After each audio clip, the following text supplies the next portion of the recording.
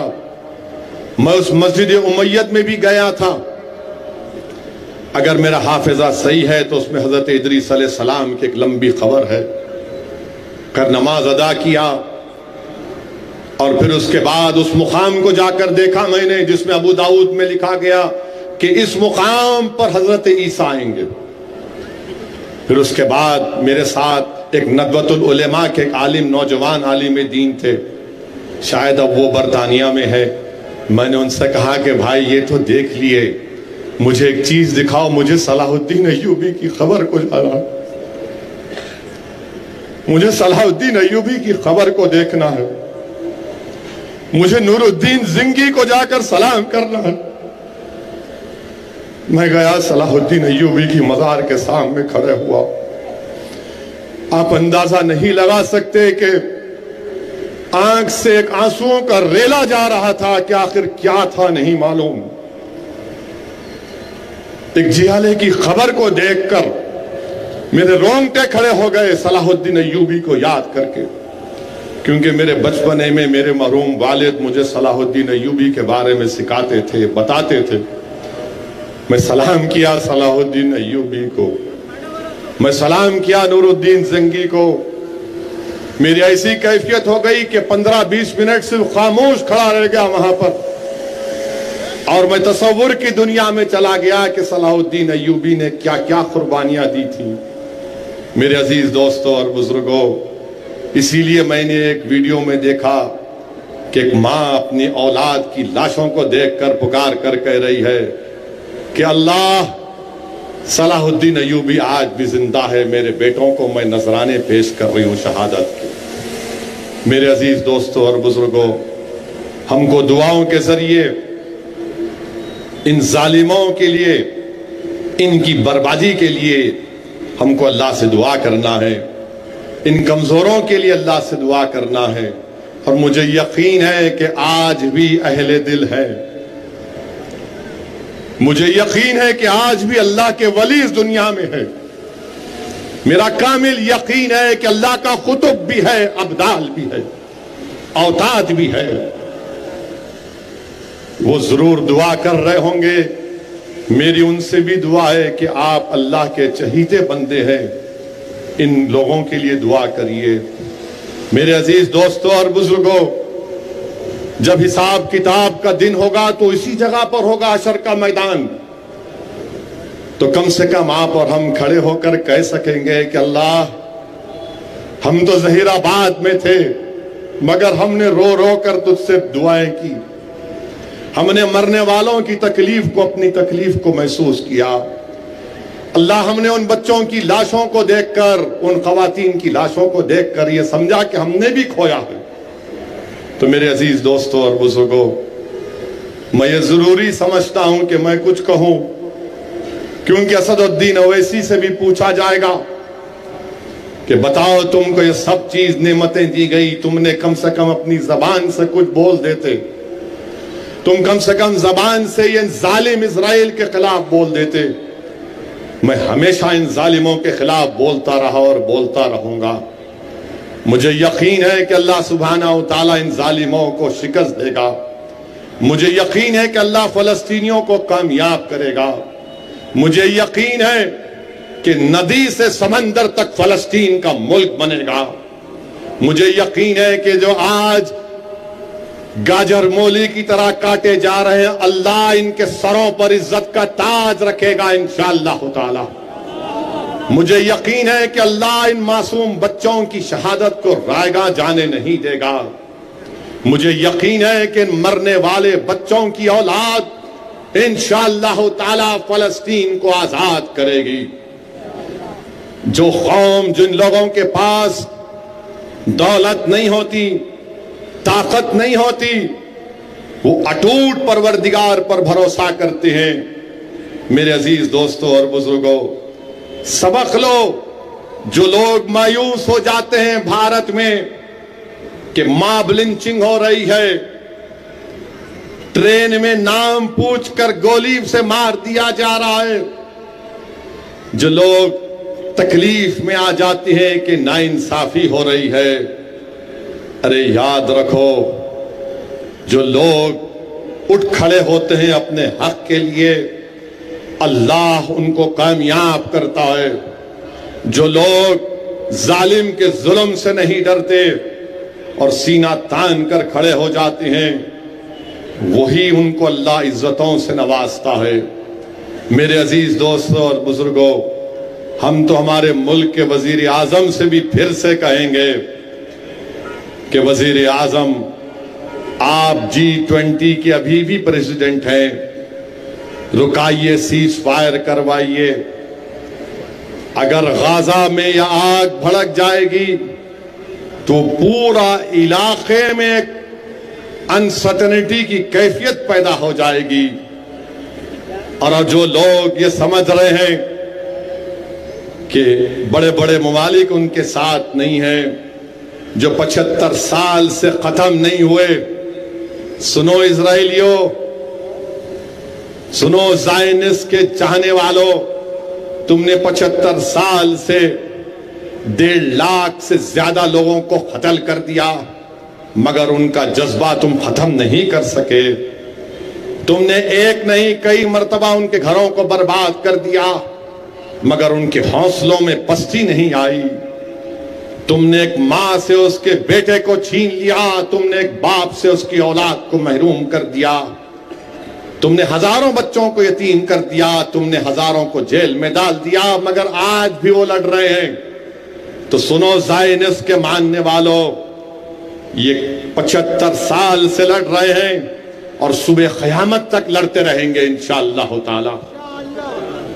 صبح قیامت تک لڑتے رہیں گے، اس وقت تک لڑتے رہیں گے جب تک اس مسجد امیت کے سامنے حضرت عیسیٰ نہیں آ جائیں گے۔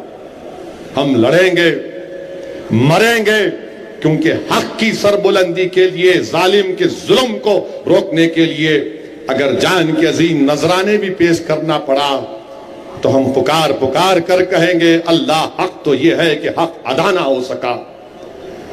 دنیا کے ظالموں، تم اگر یہ سمجھتے ہو کہ ماب لنچنگ کے ذریعے ہمارے حوصلے پست ہو جائیں گے، دنیا کے ظالموں، دنیا کے حیوانوں، تم اگر ٹرین کے کمپارٹمنٹ میں نام پوچھ کر اگر تم قتل کرتے ہو تو تم نے اپنی بربریت کو دکھایا، اپنی شیطانیت کو دکھایا، مگر تم نے ہمارے حوصلوں کو کمزور ہونے سے نہیں روک سکتے۔ ہمارے حوصلے مضبوط تھے اور مضبوط رہیں گے۔ یہ جان اللہ کی دی ہوئی ہے، جب تک اللہ چاہے گا ہم کو زندہ رکھے گا، جس دن اللہ کا حکم آئے گا ہماری جسموں سے روحوں کو نکال لیا جائے گا۔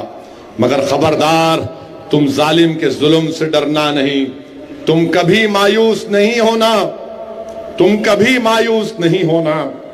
تم دیکھنا تم سرخرو ہوگے انشاءاللہ تعالی، تم دیکھو گے کہ تم ہی کامیاب ہوگے، تم دیکھو گے کہ تم ہی غالب ہوگے۔ آج ہمارے آنکھوں میں آنسو ہیں، ہم تکلیف دہ ہیں، تکلیف میں ہیں، مگر عزیز دوستوں اور بزرگوں، تاریخ گواہ ہے کہ اللہ نے ہمیشہ کمزوروں کو طاقت دی، اللہ نے ہمیشہ کمزوروں کو اقتدار دیا۔ اللہ انشاءاللہ تعالی اس ظلم کا خاتمہ کرے گا۔ جو لوگ بڑے بڑے ممالک کے بڑے بڑے لوگ آج صرف زبان سے تنقید کر رہے ہیں، تم کچھ بھی مت کرو یا کرو، تم کرو گے تو تمہاری بقا رہے گی، تم نہیں کرو گے تو اللہ تمہارا حساب کرے گا، کیونکہ اللہ پوچھے گا اس دن کہ میرا بندہ بھوکا تھا،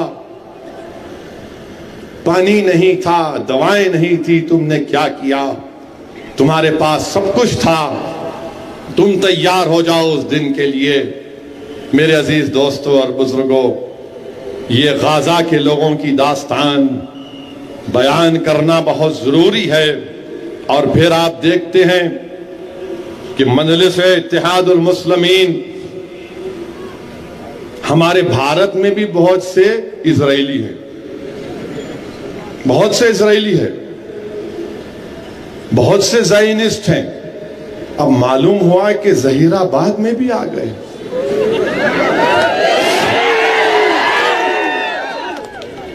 معلوم ہوا کہ اب ظہیر آباد میں بھی بنیامین نتنیاہو کے شاگرد آ چکے ہیں، اور وہ آ کر ہم کو آئینہ دکھانے کی کوشش کر رہے ہیں۔ میں ان سے پوچھنا چاہ رہا ہوں، یہ CAA کا قانون کس نے بنایا؟ CAA کا قانون کس نے بنایا؟ کس نے بنایا؟ کون بنایا؟ ارے ڈر رہے کہیں کو؟ کون بنایا CAA کا قانون؟ آپ CAA قانون کے خلاف ہے ہی نہیں ہے؟ چچا ذرا آپ بھی تو بولو۔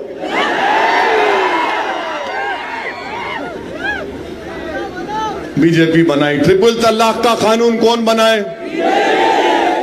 ٹرپل طلاق کا قانون کون بنائے؟ UAPA کا قانون کون بنائے؟ یہ ماب لنچنگ کا ذمہ دار کون ہے؟ اب بی جے پی میں کل تک انکل تھے، کل تک انکل بی جے پی میں تھے، موڈی جی کو اپنا پپا بولتے تھے، آج ظہیر آباد میں آ کے اسد بھائی، دولے بھائی، ارے کیا کلاٹی ماسٹر ہے بابا تو؟ ارے بی جے پی میں کل تک آپ تھے، امیت شاہ کے گلے ملتے تھے، موڈی جی کو جھک کے سلام کرتے تھے، RSS کی چڈی یا پینٹ پہن کر لٹ پھراتے تھے، اب کانگریس کا کھنڈوا پہن کر آ گئے. میرے کو ابھی یہاں پر ڈائس پر ہمارے سید مقصود صاحب کہاں ہیں بھائی؟ چلے گئے. سید مقصود صاحب اپنی کتاب دیے ترجمہ کر کے, کیا لکھے؟ کانگریس آر ایس ایس کی اماں. یہ لو دیکھ لو آپ, میں جھوٹ نہیں بول رہا ہوں. ذرا اس کو ٹی وی پہ لے لو, ذرا ویڈیو پہ لے لو اور اپنے واٹس ایپ گروپ میں ڈالو. کانگریس آر ایس ایس کی ماں. اچھا حیرت کی بات سن, حیرت کی بات یہ ہے, انہوں بی جے پی سے کانگریس میں آئے. بھاگا ریڈی صاحب کے بیٹے بی جے پی میں چلے گئے. انہیں منو گڑو سے الیکشن لڑا بی جے پی سے. کیا نام اس کا؟ کوئی ریڈی ہے انہوں, ہاں کچھ بھی ہوں گا. وہاں سے لڑا, بی جے پی سے لڑا منو گڑو. میں غلط بول رہا ہوں تو معاف کر دینا, ہونا بول کے بول رہا ہوں. منو گڑو سے لڑے الیکشن, مامو سے ہار گئے. تو جیسا وہاں ہارے کانگریس میں آ گئے. یہ کانگریس کے آج کل واشنگ مشین بنی ہوئی ہے. پھر بولتے شیروانی والے آگے. ارے شیروانی والے ادھر ادھر نہیں جاتے, ایک ہی راستے پہ رہتے, صراط مستقیم پہ رہتے. یہ سمجھ میں نہیں آ رہا میرے کو. وہاں پہ بی جے پی میں تھے, اچانک کیا میرے کو لگتا ہے کہ امیت شاہ بولے ہوں گے, پیارے ادھر چلے جا, بازو جا. ادھر سے آر ایس ایس بولی ہوں گی, ادھر اب ادھر چلے جا. اور پھر آپ ہمارے کو ہی نہ دکھا رہے, او ویسی یہ مانے پورے تلنگانہ کے الیکشن میں خالی اویسی اویسی اویسی اویسی چلے گا. اور ادھر سے موڈی امیت شاہ کے بولیں گے بیٹی بیٹی بیٹی. ارے کوئی تلنگانہ میں کوئی مدعا نہیں ہے سوائے بی ٹیم اور اویسی کے. امیت شاہ آتے کہ بولتے, ان کے ہاتھ میں سٹیئرنگ, وہ ان کا کانگریس کا لیڈر ہے, ماشاءاللہ سے 50 سال کے ہو گئے بھی. انہوں بولتے اویسی ملاوا ہے, اور اویسی آسام میں الیکشن لڑتے ہیں. ارے راہل گاندھی, میں آسام میں آج تک الیکشن نہیں لڑا. اب انہوں بول رہے تو اب دماغ میں بات پیدا ہوئی,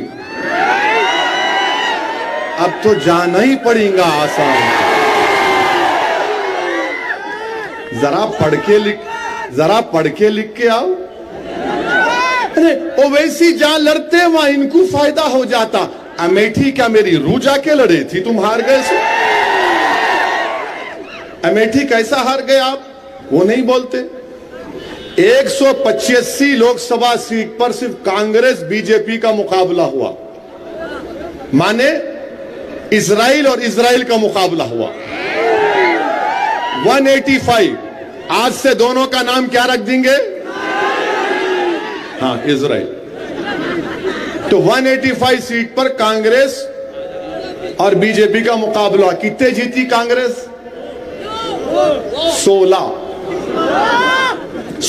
2019 میں چیک کر لو آپ, میں جھوٹ نہیں بول رہا ہوں. 16 جیتے. اور اتفاق کی بات یہ ہے کہ میں نہیں تھا دولے بھائی وہاں پر. 16 جیتے. اب وہ کیسا ہار گئے آپ, کیسا ہار گئے بولو آپ. ارے نہیں اویسی. ارے بابو جمہوریت ہے, میں الیکشن لڑوں گا نہیں لڑوں گا, جہاں نہیں لڑوں گا وہاں بولوں گا ماموں کا ساتھ دو, جہاں لڑوں گا بولوں گا پتنگ پلاؤ آسمانوں پر. تو اب معلوم ظہیر آباد اور منوگڈو سے بات معلوم ہو گئی کہ بی جے پی اور کانگریس دونوں اولے جولے بھائیاں ہیں. جیسا کہ کتاب میں ترجمہ کیا مقصود صاحب, کانگریس آر ایس ایس کی ماں. تو یہ وہ ہے. ارے عجیب بات ہے, آپ زندگی گزار دیے RSS میں, BJP میں, اور آپ یہاں پہ آ گئے پیراشوٹ سے اتر کے وقارآباد سے یہاں آ گئے. ایسا جیسا کرے, وہ کرے, یہ کرے. ارے بابو کانگریس والو, یہ میری دریافتی کی عمر نہیں ہے. میرے کو بیٹا ہے 14 سال کا. آپ اپنی دریافتی کر لو نا. اکیلے تم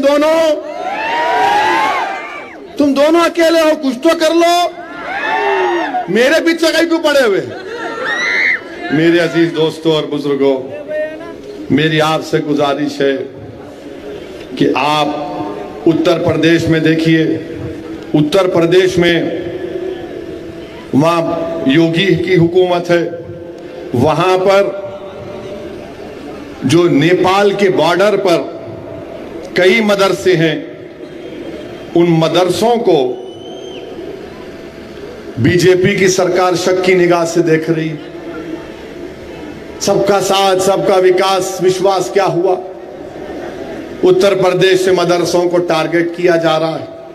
آج امت شاہ حیدرآباد تلنگانہ کو آئے, آ کے کچھ بول دیے بیکورڈ کلاس کے ہمارے بھائیوں کو ہم ایسا کر دیں گے. امت شاہ صاحب, آپ کو میں ذمہ داری سے بتا رہا ہوں, آپ اور کانگریس اولے جولے بھائی بہن ہیں. آپ لوگوں کا کچھ بھی ہونے والا نہیں ہے تلنگانے میں. آپ بائے بائے تھے, بائے بائے ہوں گے آپ. میں امت شاہ سے پوچھنا چاہ رہا ہوں کہ اگر آپ بیکورڈ کلاس کے اتنے ہمدرد ہیں تو BC کا سینسس کیوں نہیں کراتے آپ؟ اگر آپ بیکورڈ کلاس بھائی بہن سے اتنا محبت کرتے تو اسد الدین اویسی لوک سبھا میں کھڑے ہو کر پکار رہا تھا جب خواتین کے تحفظات کا بل لایا گیا, آرکشن کا, کہ OBC خواتین کو بل دو اور مسلم خواتین کو بل دو, ان کو ریزرویشن دو. OBC خواتین کو ریزرویشن اور مسلم خواتین کو. تو نہ موڈی, نہ امت شاہ, نہ راہل گاندھی اس بات کو تیار تھے. میں امتیاز جلیل اس قانون کے خلاف ووٹ دیے. BJP والے بول رہے تم ووٹنگ کرا رہے کیا؟ میں نے بالکل کرا رہے, بالکل کرائیں گے. تو بولے اب پھر ہو گیا ہمارا 3 گھنٹے یہاں پر. میں نے 3 گھنٹے ہوتے, 4 گھنٹے ہوتے نہیں معلوم, مگر میں ووٹنگ کراؤں گا. میں اسپیکر صاحب ہمارے اوم برلا ہیں, میں انہوں پوچھے کیا آپ اپنی ترمیمات کو موو کریں گے؟ میں نے کہا موو کروں گا سر. بولے اویسی تمہارے پاس تعداد نہیں ہے.